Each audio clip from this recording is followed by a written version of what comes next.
मुझे इंडिया में 2 दफ़ा जाने का इत्तेफाक हुआ। मेरा बेटा बीमार था और मैंने उसका वहाँ पर ऑपरेट करवाना था। नारायण हरद्वाड़ा हॉस्पिटल है, वहाँ पर डॉक्टर राजेश शर्मा, उससे मेरे बेटे को ओपन हार्ट सर्जरी थी दिल की। अब आपके बेटे की तबीयत कैसी मेरा है? बेटा अभी MBBS कर रहा है, फाइनल ईयर में है, बिल्कुल ठीक है वो। मैं वापस जब आया वहाँ से तो मेरा एक जगह पे इधर जंग में हमारे एक दोस्त हैं, उनके यहाँ कोई फौतगी थी तो मैं वहाँ गया। तो वहाँ पर एक मौलवी साहब बैठे थे, हमारे इमाम मस्जिद उनके। तो सारी बात सुकून से सुनते रहे, सुनते सुनते उन्होंने लास्ट पे कहा कि शाह जी तुसी फिर हिंदुओं का कोल ही खाते रहे हो, यानी क्या आप हिंदुओं के हाथ का खाते रहे? मैंने कहा ये बात आपने की है। तो मैंने उसको कहा यार तू रोटी को छोड़, मेरे बेटे को खून की 5 या 6 जितनी बोतलें लगी हैं वो भी हिंदुओं की थी, अब उसको निकाल के कहाँ फेंकूँ? मैं वहाँ जाके मेरा ज़हन बदल गया। मैंने अपने आप को सोचा कि हमें इंसान की कदर करनी चाहिए। दोस्तों, ऐसी एक नहीं सैकड़ों मिसालें मिलेंगी जब हिंदुओं ने आगे बढ़कर मानवता की रक्षा के लिए, मानवता की सेवा के लिए अपना सब कुछ दे दिया। दोस्तों, हमने तो हमेशा से यही सोचा है, वसुधैव कुटुंबकम, जो गरीब है उनके लिए जितना हो सके, मानवता के लिए जो हो सके। आप देखते हैं ना कि आज भी जगह जगह ब्लड बैंक कैंप लगे होते हैं और हिंदू खून दे रहे होते हैं बिना किसी स्वार्थ के, बिना किसी भेदभाव के। ये इसीलिए है दोस्तों, इसीलिए पूरी दुनिया जानती है कि जो हिंदू हैं वो हमेशा आगे रहेंगे मानवता की सेवा के लिए। और ये चीज़ दोस्तों हमें हमारे पूर्वजों से मिली है। दोस्तों, ये पाकिस्तानी जो है अपने बेटे का इलाज करवाने के लिए भारत आया था और इसको 6 बोतल खून की ज़रूरत थी। आप देखिए, 6 बोतल खून हिंदुओं ने दिया और वापस जाने के बाद इसी के देश के लोग इसको कह रहे थे कि तू हिंदुओं के साथ रहा, तूने वहाँ खाया, तेरे को शर्म नहीं आई? अब बताइए कितनी बड़ी बात है ये।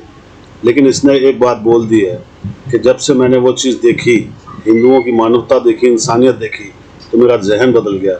मेरे दिल में ये आया कि क्यों ना हम भी मानवता की सेवा करें। दोस्तों, कमेंट्स कीजिएगा, वीडियो को लाइक और चैनल को सब्सक्राइब। मुझे इंडिया में 2 दफ़ा जाने का इत्तेफाक हुआ। मेरा बेटा बीमार था और मैंने उसका वहाँ पर ऑपरेट करवाना था। नारायण हरद्वाड़ा हॉस्पिटल है, वहाँ पर डॉक्टर राजेश शर्मा, उससे मेरे बेटे को ओपन हार्ट सर्जरी थी दिल की।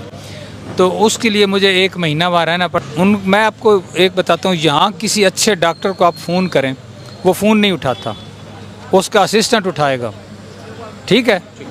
वहाँ एक नाम है डॉक्टर राजेश शर्मा का, जो हार्ट स्पेशलिस्ट है, सर्जन है।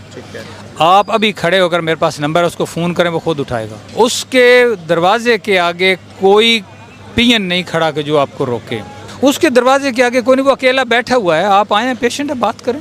यहाँ आप जाके दिखाएं किसी डॉक्टर के दरवाजे के आगे कि आपने चेकअप करवाना है, आपको टाइम मिलेगा। वो टाइम वो भी देता है। उसकी एक है लड़की वजह कुमारी, जिसको हम फ़ोन करते हैं, वो उठाती है, टाइम देती है, ईमेल का जवाब देती है। लेकिन इस तरह नहीं है कि जो आया तो उसको हटा दिया, धक्के दिए। वहाँ पर बड़ा सिस्टम था। मेरी वाइफ उसने कहती है कि मेरा बेटा ठीक हो जाएगा, तो डॉक्टर शर्मा कहता है कि वो ठीक तो ऊपर वाले ने करना है ना। क्या बात है। अब आपके बेटे की तबीयत कैसी मेरा है? बेटा अभी MBBS कर रहा है, फाइनल ईयर में है, बिल्कुल ठीक है वो। माशाल्लाह माशाल्लाह। मुझे ये बताएं, जो ट्रीटमेंट वहाँ से करवाया वो क्या पाकिस्तान में वो टेक्नोलॉजी थी ही नहीं? मतलब वो चीज़ें पाकिस्तान में ट्रीटमेंट के लिए नहीं थी? इत्तफाक हॉस्पिटल में एक डॉक्टर के पास गया तो उन्होंने भी मुझे कुछ सेटिस्फाई नहीं किया। फिर मैं इंटरनेट पे मुख्तलिफ जगहों पर रब्ता करता रहा। राजेश शर्मा जिसकी तरफ से मुझे जवाब आया। भारत ही को क्या इंतखाब क्यों? मतलब वो खर्चे के लिहाज से कम था, इंग्लैंड उससे महंगा था हमारे रुपए की कीमत के हिसाब से। मेरे पास इतने ही वसाइल थे, 12-13 लाख रुपया लग गया। बड़ी मुश्किल से मैंने उससे किया। तो वीज़ा भी गवर्नमेंट ने आराम से दे दिया। हाँ, वो मेडिकल पॉइंट ऑफ व्यू से वीज़ा मिल गया था मुझे, कोई रोका नहीं उन्होंने। वो हुआ ये था कि डॉक्टर राजेश शर्मा के साथ मेरी कम्युनिकेशन हो गई। मैंने डॉक्टर राजेश शर्मा को फाइनल किया तो उन्होंने मेरा मतलब है हमें स्पॉन्सर लेटर भेज दिया था। तो मैं वहाँ गया, पर मुझे कोई काम नहीं था। बच्चा उनके ज़िम्मे था, हमारा खाना भी उनके ज़िम्मे था, रिहाइश भी उन्हीं के ज़िम्मे थी, ब्लड देना, जो करना, दवाई लेनी। और हॉस्पिटल्स कैसे थे वहाँ के? वही बता रहा हूँ, हॉस्पिटल में मैं जस्ट लाइक एक ड्राइंग रूम की तरह पड़ा रहा। मेरा तो वहाँ कोई काम नहीं था। मेडिकल की ट्रीटमेंट है, दवाई कहाँ से लेनी है, क्या करनी, मेरा उनके साथ एक पैकेज मुकर्रर था। उसमें खून, ब्लड वो उन्होंने देना। मुझे नहीं पता कि उनका कहाँ पे फार्मेसी है, क्या है ना, मैं कभी लेने गया हूँ। उनका अपना अमला ही दवाई लेके आता था। क्या बात। या मैं तो वहाँ पर जस्ट लाइक जैसे कोई मेहमान होता है, मियाँ बीवी हम दोनों साथ थे, वहाँ रहे। उस वक्त तकरीबन मेरा टर्नओवर मुकम्मल हो गया था। कुछ पैसे मंगवाने थे वेस्टर्न यूनियन के थ्रू, तो वो पैसे को 25-30 हज़ार रुपया था। ये पैसे मैंने अपने किराए के लिए मंगवाए थे कुछ पैसे।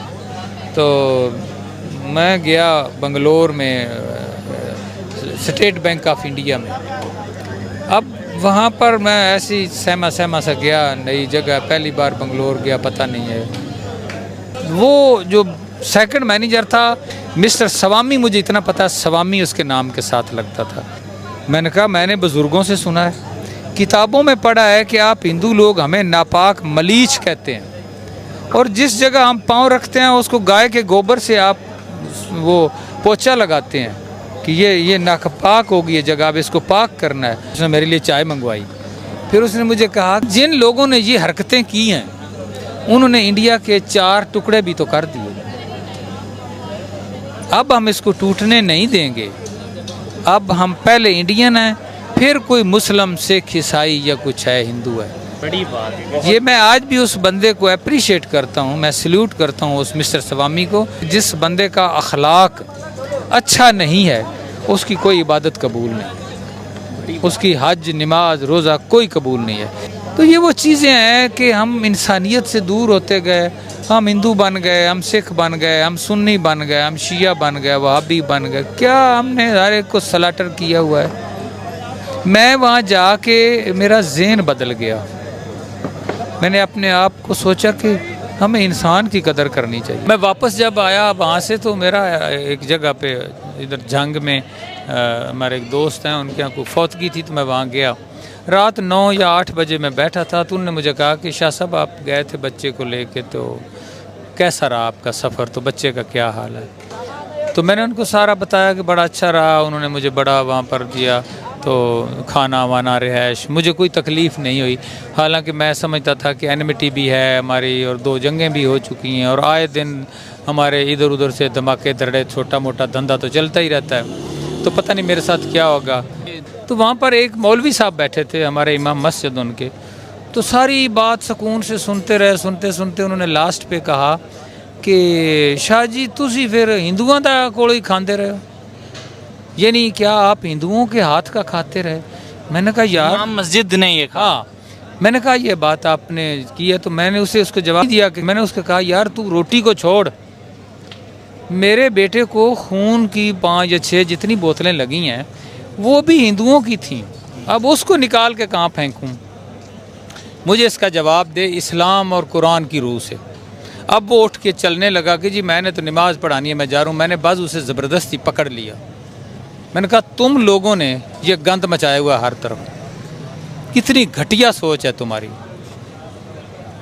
तुम लोग इस आदतों को छोड़ नहीं सकते। क्या है वो तो हमसे ज़्यादा बेहतर, वो सिर्फ वेजिटेरियन है, सब्ज़ी खाते हैं, कद्दू, दाल, आलू, तुम लोग नहीं खाते। उसमें क्या हिंदू ने कोई इंजेक्शन लगा दिया है? क्योंकि मैं वहाँ रह के देख के आया था, मेरी सोच बदल गई थी।